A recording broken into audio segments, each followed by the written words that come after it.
Right. So, are you guys doing prepping wrong?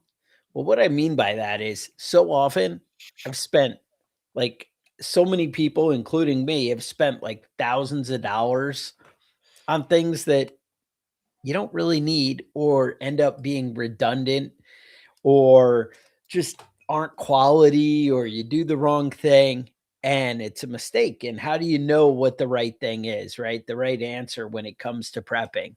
And it's kind of with anything, it really comes down to planning. And that's really how it should all be. And that's what you guys should be thinking about is it's about planning. So you need to decide what are you preparing for as a prepper, right? Are we preparing for war with Iran and it might be a cyber attack or something like that, or EMPs or financial collapse? You look at the value of the dollar and it might be disappearing. Well, I think we all need to spend some time imagining what that world would look like. And then when you have a clear picture and an understanding of that world, then we can kind of start to prepare and purchase things or design our world that matches that fear and disaster. So, I mean, obviously there's certain basics that we could do, like, having 2 weeks of food on hand, that's good prepping and whatever, start to keep our pantry full or that kind of thing. But just going and randomly ordering, a big bulk order of long-term food storage may not be the best play. And that's the thing. I think having an understanding of what you want, if you want to get into long range shooting, you don't just go start buying gun parts randomly off the internet. You kind of put together what you want, like what you're trying to build. Or, if your goal is to have a career as something, you start to take the classes and things that really build into exactly what you're focused on. And by doing a little planning, you can save thousands of dollars. Kevin, what type of things would people even be preparing for? What is the Yeah, I mean, there's a lot of stuff that a lot of different people. When I ask around, a lot of people prep for different reasons. Natural disaster is a major one. Especially if you're in a place that's prone to that. Places that are prone to hurricanes or tornadoes, earthquakes. If you're in Hawaii, you might have to worry about right? volcanoes. You know. Right?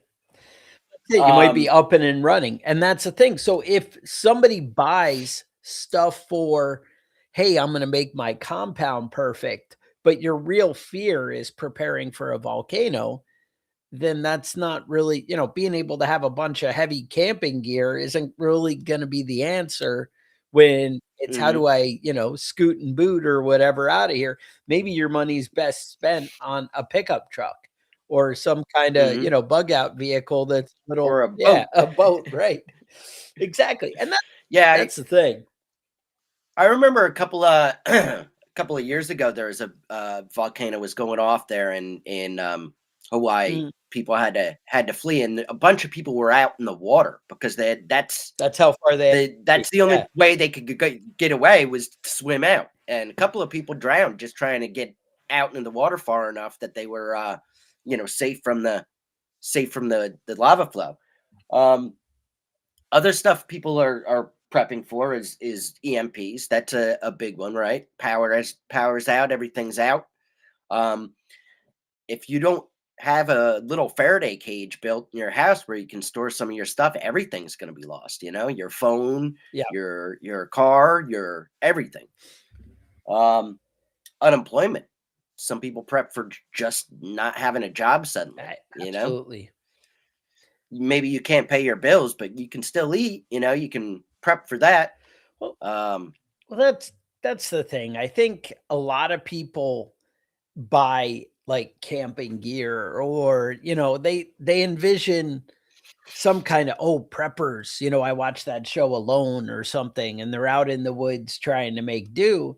And that's a possibility and something you might have to prepare for. But I mean, odds are most of us aren't like, oh, we need to go hide out in the woods for, to avoid the dollar collapsing. Like that one doesn't really, equal the other, right? Hmm. However, building a home that can deal with no electricity or grid failures going on and off, or not being able to afford your electric bill, or needing to cut down the electricity that you're using to half, or, Hmm. that kind of thing. Those things are going to be a lot more practical if that's what you're preparing for. And I think that's, I guess, what I'm trying to get at is, we spend so much focus on the wrong thing, and the right thing is to have a plan to say, well, what would happen? To consider the scenarios and lay it out if the event that you're preparing for happens. Like you said, a volcano, right? If I need to up and go, well, maybe having half of my stuff staged over at grandma's house that's on the other side of the island, or, outside the kind of zone, maybe that's a good thing. Or maybe it's preparing financially that I can up and run. Or maybe it's having a house in Belize because I think America's just going to crap and I need to, be able to up and exit, That's you don't know. Like everybody's scenario is different. So to have like a one size all prepping plan is not realistic and it's not Right. practical. And it does depend on your situation. Maybe your family is your support system, whereas somebody else might be the single guy who wants to go, over to the farm with the family. Or maybe the extended family is coming to him because he's the guy, who's prepared and has things.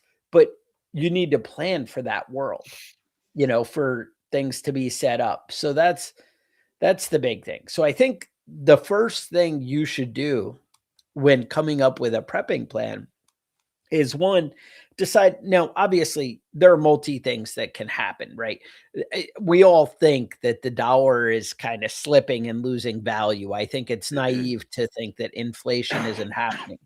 Do we all believe that it's going to become the Weimar Republic and it's going to be worth, burning the paper because it's not worth anything? I don't think everybody's in that boat yet.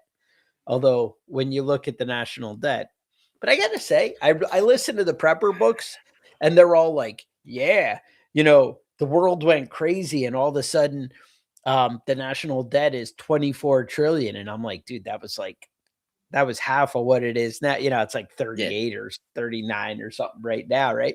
And we thought the world was going to end then, and it doesn't. It keeps going on, which is kind of scary. It's kind of weird how that none of it really matters. And you're like, well, this time it's different, you know? Yeah. Yeah. Or Well, yeah. I know I've spent a lot of time prepping for zombies, and Mm, then what happens? Then it's werewolves. You know what I mean? right, right. Or Bigfoot. Uh, I know in your area it's Bigfoot. Bigfoot apocalypse. Yeah. Um, Yeah. well, I think that there's a few staples though that are pretty safe to prep for in general, Mhm. and one of those is your skill set. You know, one of those is knowing how to change your tire on your car, knowing how to build a house, knowing how to get food, set traps, set snares, hunt, track. All those things are going to be valuable in almost every situation that you come into. Absolutely.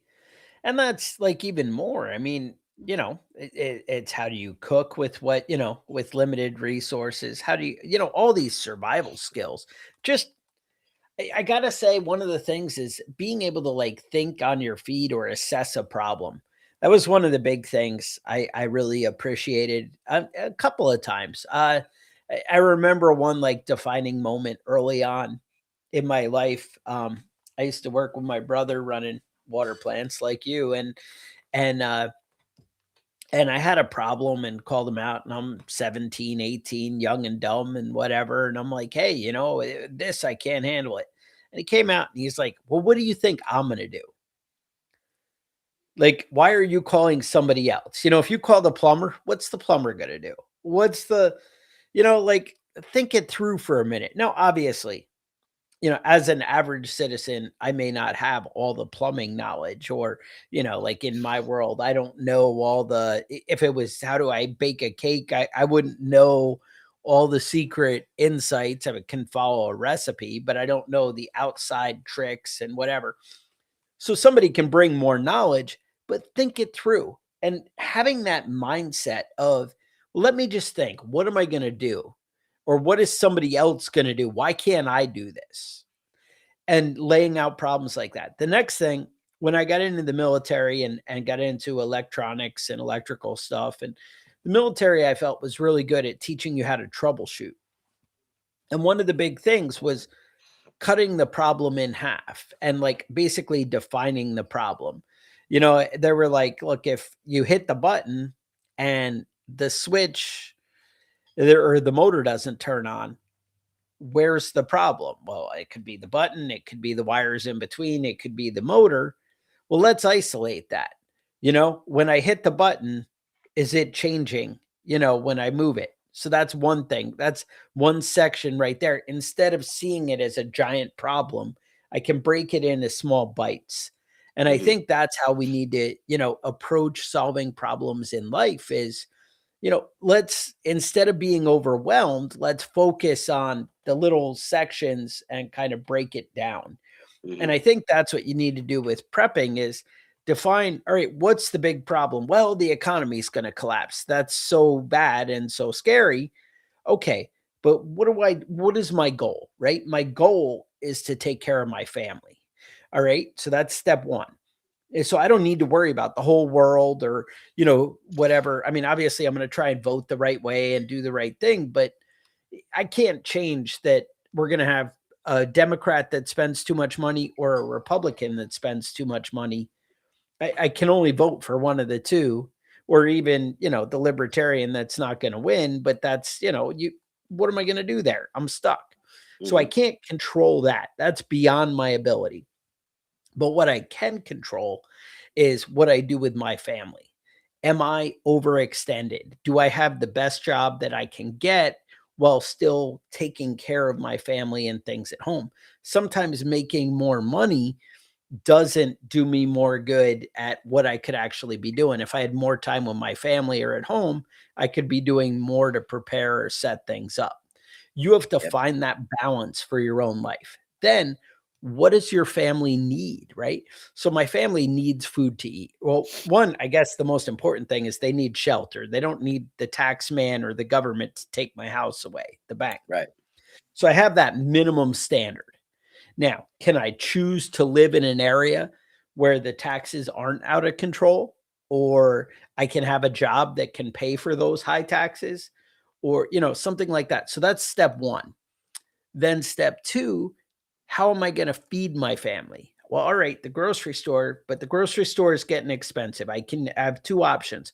I can either make a real lot of money where I can afford the grocery store, or I can learn to supplement all my food and that kind of thing. And that could be through a garden. That could be through raising rabbits. That could be through getting a milk cow. Maybe it's growing a bunch of cows and selling them or goats or something like that, right? Usually buying a cow doesn't solve money problems, has been my experience from what I That's see with true. people. But Hmm. there are other animals that you could solve your eating Yeah. problems I like think. chickens like Yeah, that. I Go think ahead. chickens, in my experience, chickens are the best way to go, especially if you have a The little dream bit of animal. property. Yeah. Yeah. You have a little bit of property, they can do a lot of feeding themselves, Yeah, and absolutely. and you can buy feed and supplement feed, and it's a lot less than eggs might be. A lot of people It's still buy. expensive, but yeah. A lot of people raise meat chickens. Mhm, mhm. Butchering and cleaning chickens has never been. I'm not a fan, No, but I don't. you can be eating chicken almost every day if you're raising meat chickens and you're good at at cleaning them and cooking them. Yeah. Um, Goats are great. Don't raise goats for meat because I have a friend of mine that butchers animals, pretty regularly, and he said he only butchered one. He only killed one goat, and he said he never did it again because you have to like become friends with the goat so it'll trust you enough that you can walk up to it, and then you have to cut its throat. And he said he just felt bad, like killing your dog, you know? Sounds horrible. Yeah.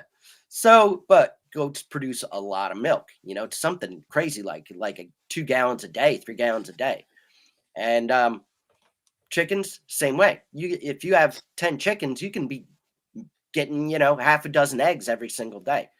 Um, depending on the season. I know Yeah. Yeah. wintertime maybe not so much. But there's a lot of there's a lot you can do for yourself when it comes to saving money, and growing a garden is probably the best bang for your Absolutely. buck as far as that goes. If you have time. And that's the thing. Like I said, it's all a trade-off for time and money. But Hmm. obviously a garden is way more sustainable and you have way more control over your garden than you do over the prices in the grocery store. And so that's something that, that control you have really helps. So, and also, getting into hunting and things like that. You don't have to buy expensive guns and optics and things like that. You can pay attention and find like a cheap rifle for 200 bucks or something from somebody that'll be able to put down a deer. It turns out it's possible. Um, Yeah, I think I think that's a big thing. If you're in guns, that's great, and you can go down the rabbit hole and spend thousands of dollars and really arm yourself with the top of the line stuff. But you can have an old shotgun that you buy from your uncle and get pretty proficient with that. Um, bird shot, it's great for taking out birds, but not much else. yeah. Um, but you can get all sorts of different types of ammunition and different. There's a lot of versatility with the shotgun, but that goes for a lot of things. Um, nice pickup truck, uh, all sorts of options with what you're picking and choosing. I think one of the big mistakes that people make though is going out and spending a huge amount of money on one thing, buy a whole bunch of food, buy, a whole bunch of firearms, buy a whole bunch of camping gear, even though they've never been camping before. Um, I know there's a lot of different people doing what do they say? Don't put all your eggs in one basket. And I think that's a wise way to go about prepping.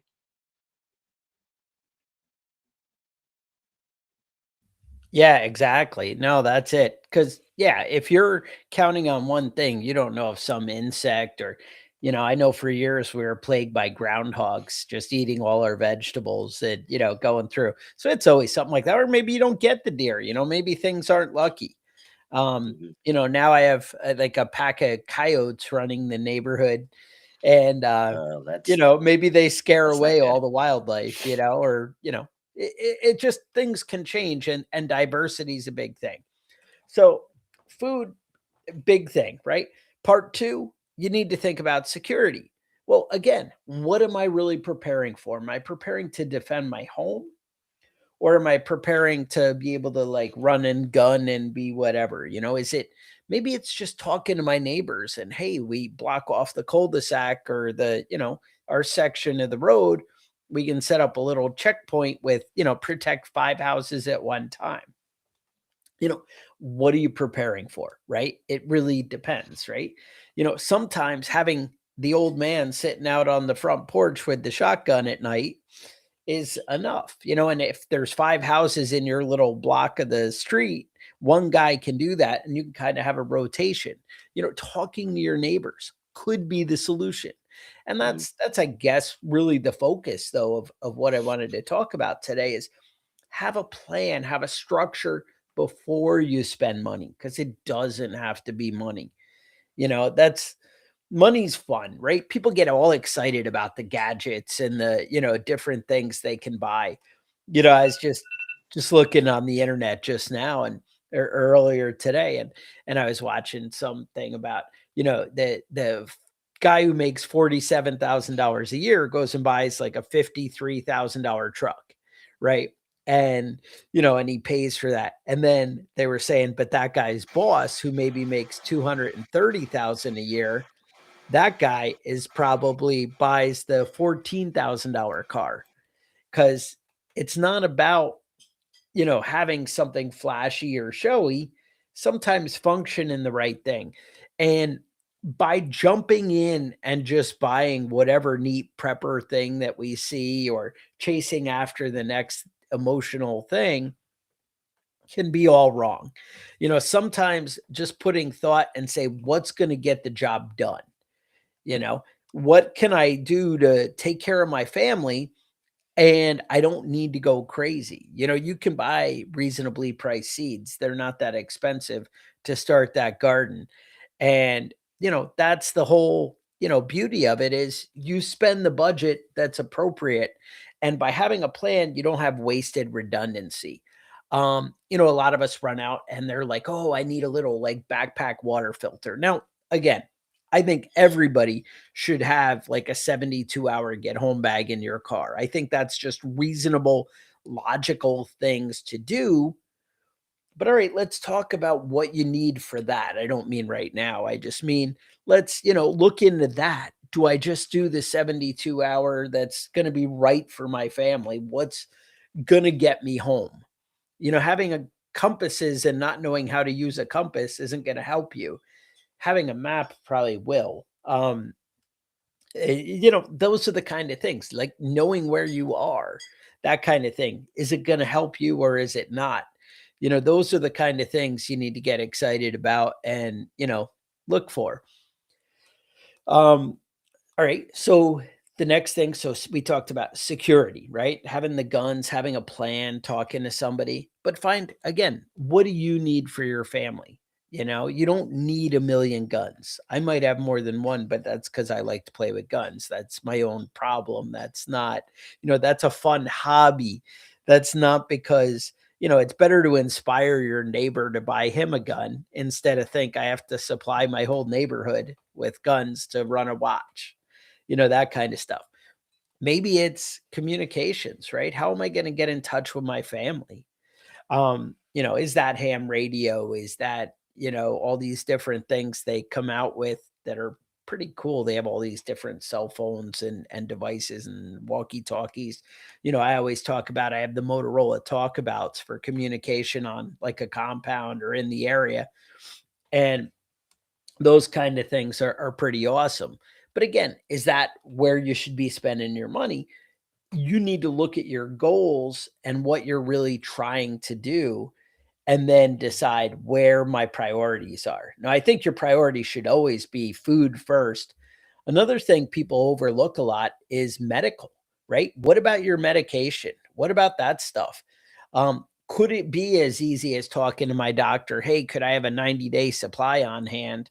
Could you do my prescriptions a little bit better, smarter? Having that uncomfortable conversation, it's just uncomfortable because who wants to talk to people? But having that conversation might take you a lot further. But then, obviously it can't be infinite, right? Like if somebody's dependent on insulin, he can't give you a lifetime supply of insulin to keep in your house, although the world's changing where things are getting better and better. But as far as options, right? Options keep, advancing. But then maybe you can find supplements or maybe you can start exercising and change your diet. And obviously type 1 diabetes, you can't fix that, right? I get that. But maybe there's steps we can get to reduce medication. Maybe we talk to our doctor and say, hey, what could I do? See, I have to take this right now and I'm kind of dependent on it. Is there anything I can do to change my health? There's some things that you can't, right? That's just how the world is. Sometimes things are crappy. You could also look at supplements that maybe ease things. And I'm talking more like medicinal, like plants and that kind of thing. You could research that world. Or how do you solve your health needs through plants and vitamins? That's another big thing. So Water. Water would be the next thing, right? How do I solve that problem? Now, again, if all I'm preparing for is economic collapse, I have a well, there's a real good chance that my electric company is going to stay on in the fantasy world that I'm living. So I don't need to worry that much. Now, I added a solar well pump to my situation because I think that electricity may go away as one of the things that I prepare for. Um, but you find a way. Maybe it's a hand pump. Hand pumps aren't great for deep wells, but just something to keep in mind. There's also, you can dig those little wells, if you want, and, with the little spike and dig the 10, 15 foot well. Maybe that works at your house. It doesn't work with everybody's groundwater, but you want to think about options. Kevin, anything? Yeah, no, I think that's uh, a big thing to keep in mind is water. Where I live is uh, it's not a huge problem, and I could probably dig that 10 foot well Yeah, and be all right. But there's a lot of places in this country where that's not really an option, you know, not and you practical. might want to think about long. About other options or yeah, Yeah, I mean, there's you want to think about other options, and even something stupid like having a swimming pool or having 55-gallon drums where where it's attached to your water system. It fills the drum before it goes to your faucet. yeah, So it's always being refreshed. But there's a lot of things that you have to think about that are pertinent to your environment and where you're at. If you live out in the desert, water might be one of your major concerns. It might be one of the things you absolutely. want to be thinking about all the time. All the time. Even when you drive to the next town or whatever, you need to be thinking about water. Right. That's the, "Hey, do Exactly. I have a couple of gallons in the car just in case? Because that Hmm. it matters, and Yeah. that stuff goes away quick. And last thing I think, is an energy system, right? What happens if my electricity goes away? Again, you have to fit the scenario that you're preparing for and then fit these things into yours. If you're like, "Well, I just think that we're going to have jackbooted thugs kicking in the doors," well, then maybe having, a solar system isn't your biggest priority, right? That's not where you need to have your heavy focus.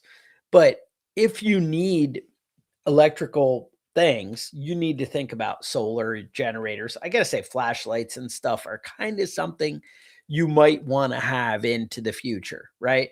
If the world goes bad, I want flashlights at a minimum to still work. But do I need to be able to power up my cell phone and my laptop? Not important to me, but it might be important to other people, right? You decide what's right for you. Maybe that's solars, that's generators, that's fuel storage. You have to figure out what's going to work for your plan.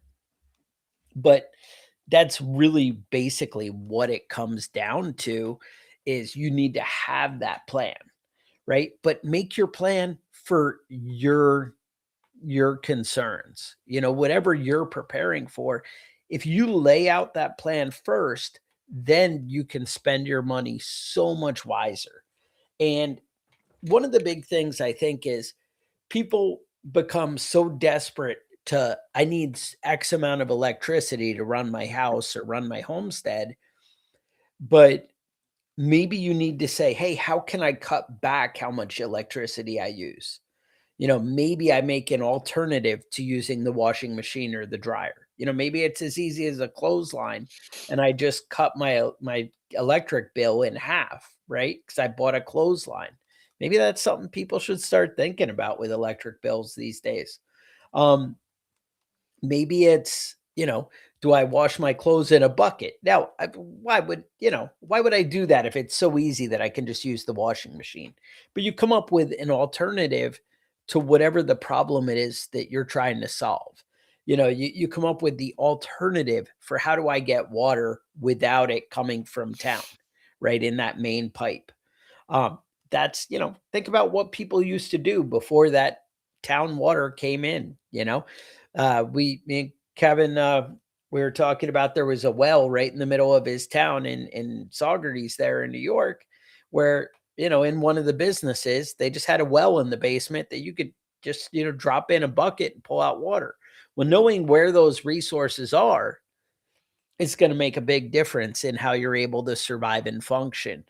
Um, so it doesn't have to be, I need a year of food saved up. It needs to be, how am I going to feed my family for a year? Right. And that may be, maybe I have the garden. And maybe you're like, Chuck, there's no way I can have a garden and whatever. Well, maybe you need to bug out from where you're going from, and that's your plan. Or Mhm. maybe you buy the year of long-term storage and you find a way to get through the hard winters till you can resupply in the spring. That's the You need to have a plan for your situation and do that before you spend the money. Like I said, there's always basics you can get, but don't just recklessly spend your money. Make sure you're spending it on things that the value in the dollar is going to actually go somewhere. So that's really where, what I wanted to talk about and give you guys an idea of, have a plan, make things work for you. So that's what I got. Kevin, any last thoughts? No, I think Don't start a war with Iran? What? I don't know. And that's what Kevin has to say. Oh, what do you got? Oh, he's back. What do you got? yeah, you wanna do an after show today? Talk about If you Iran and got a what's going couple on out there? minutes, stick around, guys. We'll come right back with an after show. So with that, I would say stay safe and we will talk to you guys next week.